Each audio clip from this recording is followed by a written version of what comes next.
कितने डंपर मिट्टी डलवाने की ज़रूरत पड़ेगी, ये हम कैसे कैलकुलेट कर सकते हैं। दूसरा, आपकी कॉस्ट कितनी पड़ेगी, मिट्टी डलवाने की कॉस्ट कितनी आएगी, ये किस तरह आप कैलकुलेट कर सकते हैं। इसका सिंपल आपको मैं बताता हूँ कि आपकी जैसे बिल्डिंग आप जो बना रहे हैं उसके अंदर कितने कमरे हैं, आपके अंदर कमरे है, बाथरूम है, या फिर कोई लॉबी है, जो भी एरिया आता है आपका, हर एक कमरे का, हर एक लॉबी का आप अलग अलग लेंथ और विड्थ उसकी आप फीते से माप ले। मापने के बाद हर कमरे के अंदर आप ये देखें कि कितनी हाइट में आपकी मिट्टी फिल होनी है। अगर किसी कमरे में आपकी 2 फुट मिट्टी फिल होनी होगी, लॉबी के अंदर मान लीजिए आपकी थोड़ी ज़्यादा फिलिंग होनी है, उसको लेंथ विड्थ के साथ आप मल्टीप्लाई कर दे। ऐसे ही हर कमरे की, हर लॉबी की आप मिट्टी निकाल ले सीएफटी के अंदर, क्यूबिक फीट के अंदर। लंबाई चौड़ाई आपको पता चल जाएगी जब आप फीता लगा लेंगे। और हाइट, उस हर कमरे की आप हाइट भी अलग देखें फीता लगाकर कि किस में कितनी फिलिंग होनी है। मान लीजिए आपकी टोटल हर लॉबी की सारी जोड़ करते आप प्लस कर दो, सबको ऐड करने के बाद आपकी जो टोटल अर्थ फिलिंग आ जाएगी कि इतनी मिट्टी आपकी, इतनी सीएफटी मिट्टी आपकी अर्थ फिलिंग होनी है। अब आप डंपर जो आएगा आपका, डंपर जो आप मिट्टी गिरवाना चाहते हैं, उस डंपर का भी साइज आप अंदर से मापिए, उसकी लेंथ, विड्थ और उसकी हाइट।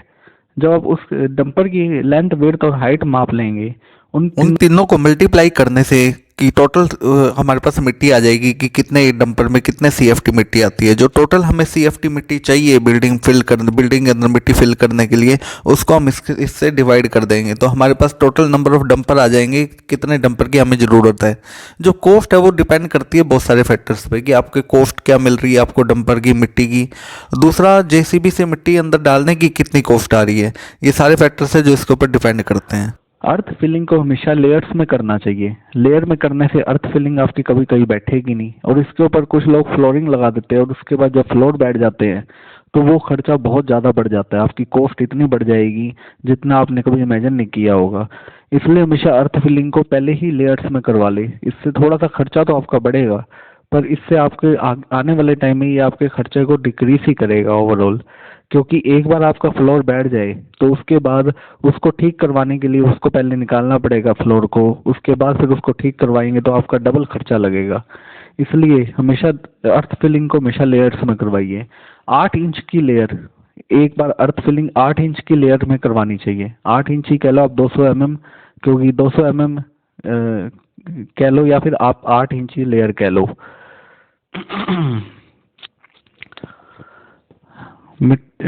अर्थ फिलिंग हमेशा लेयर्स में करवानी चाहिए। 8 इंची लेयर में करवाइए या 200 mm, 8 इंच या 200 mm की लेयर में करवाना चाहिए। इसके ऊपर हमेशा डोरमेट भी लगाना चाहिए। जैसे 8 इंची एक आपने लेयर मिट्टी एक अर्थ फिलिंग की डाल दी है, उसके बाद उसके ऊपर डोरमेट लगाइए पानी डालकर। इस ऐसे आप करके चाहे जितनी मर्जी 5 फुट, 6 फुट, 7 फुट, 8 फुट, जितनी मर्जी आप अर्थ फिलिंग कर सकते हैं। उसके अंदर कोई भी कभी भी दिक्कत नहीं आएगी आपको। इसके पीछे कारण क्या है कि हम लेयर में करवाते हैं। इसके पीछे कारण सिंपल है कि जो हम डोरमेट लगाते हैं तो वो ज़्यादा डीप डोरमेट नहीं लग पाता। आप डोरमेट लगाएंगे तो वो सिर्फ 8 इंच या 9 इंच तक ही डोरमेट जो उसकी फोर्स है वो जाएगी। उसके बाद वो इतनी डीप फोर्स उसकी डोरमेट की नहीं जाती है, जिस कारण नीचे फोर्स नहीं लगती है और वो बैठती नहीं है मिट्टी, उसके बाद डोरमेट लग नहीं पाता। इसलिए हमेशा 8 इंच का बोला गया है कि 8 इंच की लेयर आप डालकर डोरमेट लगाइए। अब डोरमेट लगाने के ऊपर भी कुछ बातों का ध्यान रखना चाहिए। एक तो डोरमेट सारी जगह पर लगाना चाहिए, ये नहीं कि कुछ जगह पे लगा दिया, कुछ पे नहीं लगाया। तो जहां आपने नहीं लगाया है ना, वो पॉइंट पे वहां पे भी बैठने के चांस बन जाते हैं। इसलिए डोरमेट हमेशा सारी जगह पर ही लगाना चाहिए। एक अर्थ फिलिंग के अंदर जो ये मिट्टी के अंदर कभी पत्थर वाली मिट्टी आती है, इसको भी ना डलवाए, क्योंकि इससे क्या होगा कि इसके अंदर कोई ना कोई वॉइड रह जाएंगे, कॉम्पैक्शन करने के बाद भी वॉइड रह जाएंगे और कल को इसके मिट्टी बैठने के चांस ज़्यादा बढ़ा देती है। रिस्क बढ़ जाता है कि इससे आपकी मिट्टी कल को बैठेगी और आपका नुकसान ज़्यादा हो सकता है। एक एक दुखद हादसे के बारे में मैं आपसे बात करूंगा बीच में, 1 मिनट आपका लूंगा। कि जापान के अंदर एक अर्थक्वेक आया है जो जिसके कारण काफ़ी लोगों की वहाँ जान चली गई है। जापान की जियोग्राफी कुछ ऐसी है कि वहाँ पे अर्थक्वेक काफ़ी फ्रिक्वेंटली आते हैं। उसके बारे में भी कभी मैं आपसे डिटेल में बात करूंगा कि इतने अर्थक्वेक आने के बाद भी जापान ने ऐसे क्या प्रिकॉशंस लिए कि वहाँ पे बिल्डिंग्स को इतना कम डैमेज होता है। और बिल्डिंग इस किस तरह वहाँ ऐसे बनाई जाती है कि वहाँ पे अर्थक्वेक बहुत कम आते हैं, बहुत अर्थक्वेक का जो नुकसान होता है वो बहुत कम होता है। अगर आप कमेंट में ये आप लिख के दोगे कि इस बारे में आपको एक वीडियो चाहिए तो मैं वो भी वीडियो जरूर बनाऊंगा। अर्थ फिलिंग हमेशा जब आपका प्लिंथ बीम आप कास्ट करें तो उसको जब सेट होने दे थोड़े दिन, उसके बाद हमेशा करवानी चाहिए। इससे आप जो अर्थ फिलिंग है, क्योंकि आमतौर पे क्या होता है कि जब आप मिट्टी गिरवाते हैं तो बिल्डिंग के अंदर वो नहीं जा पाती है, आपको बिल्डिंग के बाहर ही गाड़ियों से अपनी मिट्टी लेके आनी पड़ती है। उसके बाद फिर जेसीबी या कोई अदर मशीन जैसे कोई लोडर हो गया, तो उससे आप बाहर से मिट्टी को अंदर बिल्डिंग के अंदर डलवाते हैं। तो जब आप प्लिंथ बीम तक आप प्लिंथ बीम डलने के बाद आप अर्थ फिलिंग करवाएंगे, तो इससे जो अगर आप जेसीबी से बाहर से अंदर करवाते हैं मिट्टी को, तो जो उसका आर्म है, जो उसके आने वाला जो उसका पंजा है आगे वाला, वो आराम से चला जाता है। उसको कोई डिस्टरबेंस नहीं होती किसी दीवार से, या कोई स्लैब अंदर नहीं होती उस टाइम प्लिंथ बीम तक। तो इसलिए आराम से वो जेसीबी बाहर से मिट्टी को अंदर डाल देती है। इसलिए मैं हमेशा कहता हूँ कि जब भी आप अर्थ फिलिंग करवाए तो प्लिंथ बीम के बाद डलवाए, पर प्लिंथ बीम नीचे फाउंडेशन को सेट होने का भी टाइम दे। क्योंकि अगर सेट नहीं हुई है फाउंडेशन और उससे पहले आप अर्थ फिलिंग करवाते हैं तो उसमें आपकी जो दीवारें हैं वो भी खराब हो सकती है, आपके प्लिंथ बीम भी खराब हो सकता है। एक जहाँ कभी कभी कहीं पे होल बना रहे होते हैं, बिल्डिंग की जगह होल बनाते हैं कुछ लोग, तो वो सीधा डंपर भी सीधे अंदर चले जाते हैं। वो आजकल जेसीबी मशीन इस तरह का सिस्टम बना देती है कि आगे रैंप बना देती है मिट्टी से, कि जे सीधे डंपर ही अंदर चले जाते हैं। और उसमें क्या होता है कि आपका कल को डोरमेट लगाने का खर्चा भी बच जाता है, क्योंकि जब डंपर ही अंदर चले गए तो इतना भारी वजन का अगर कोई बिल्डिंग के अंदर जाएगा या होल के अंदर जाएगा तो वो ऑटोमेटिक वो मिट्टी के ऊपर अच्छी दाब दे देगा, जिससे आपकी मिट्टी ऑटोमेटिक ही बैठ जाएगी एक टाइम के बाद। एक चीज का जरूर ध्यान रखें कि जब आप मिट्टी डलवाए तो चिकनी मिट्टी ना डलवाए। हमेशा ये जो बालू मिट्टी आती है ना, बालू रेता आता है, वो डलवा लीजिए।